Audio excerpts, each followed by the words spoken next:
So I've got a cutting board here that I made for my sister a while back, and unfortunately it's set on a countertop with a little bit of water on it, so it's got a bit of a wobble to it.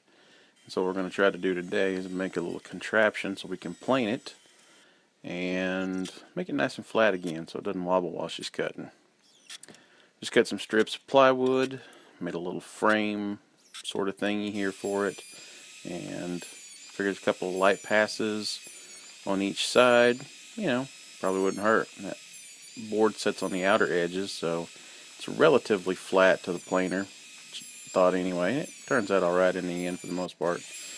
After it made a few passes in the sled, took it out of the sled, and for the most part was pleased. The edges are a little sharp now, so good old obligatory sanding shots here.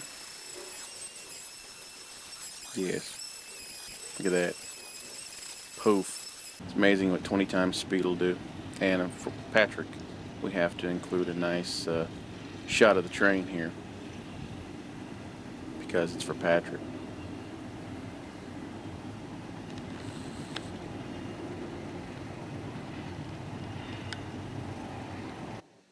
Anyway, so now it's setting back on the saw like it was in the beginning. One side is nice and solid, and the other one here, well, it's got a little bit of a warp still to it, but not quite much.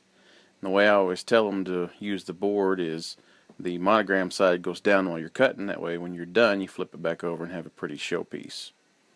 Yeah, that's the thought behind it anyway. So now let's put some salad bowl finish on it and just stand back and admire the prettiness. This is the first of probably, I don't know, a couple of good coats of this going on here. I don't usually stop at one, but for the video here, I just did the first coat, and I'll go back and put a bunch more on. You'll see some spots that I missed.